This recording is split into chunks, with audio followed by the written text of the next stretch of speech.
नेपाली महिला राष्ट्रिय फुटबल टिमकी कप्तान तथा गोलकिपर एन्जिला तोम्बापो सुब्बाको जीवनमा आधारित रहेर तयार पारिएको चलचित्र एन्जिलाको हिजो मात्रै ललितपुरको लभिङ महलमा प्रिमियर गरिएको थियो।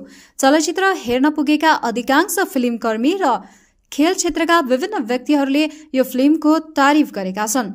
चलचित्र एन्जिलाको प्रिमियरमा पुगेका कलाकारहरूले आँसु पुस्दै हलबाट बाहिर आउँदा मिडिया सामु कुरा गर्दै चलचित्र एन्जिला उत्कृष्ट बायोपिकमा बनेको बताएका थिए।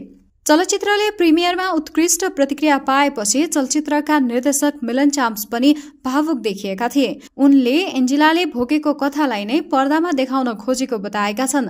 चलचित्रले एन्जिलाको बाल्यकाल, उनको पारिवारिक अवस्था, फुटबल प्रतिको उनको मोह, खेल खेल्नका लागि उनले गरेको संघर्ष र सफलताको कथा भन्ने चलचित्र बनेको बताएका छन्। चलचित्र एन्जिलाको प्रिमियरमा भने चलचित्र क्षेत्रबाट नायिका केकी अधिकारी, कलाकार एलिसा राई, निर्देशक ज्ञानेन्द्र देउजा, नवल नेपाल उपस्थित थिए भने सशस्त्र प्रहरी बलका महानिरीक्षक राजु अर्यालका साथमा सशस्त्र प्रहरी बलका अतिरिक्त महानिरीक्षकहरू, पूर्व आइजिपी दुर्ज कुमार राई, एन्फाका पूर्व अध्यक्ष गणेश थापा लगायतको उपस्थिति रहेको थियो। चलचित्रका मुख्य नायक दयाङ राई सहित निर्देशक मिलन चाम्स र निर्माता प्रेम कुमार श्रेष्ठ पनि हलमा उपस्थित थिए। बिहिबारदेखि रिलिजमा आउन लागेको यो फिल्म हेरेका अधिकांशले मिलन चाम्सको करियरकै उत्कृष्ट फिल्म भएको बताएका छन्।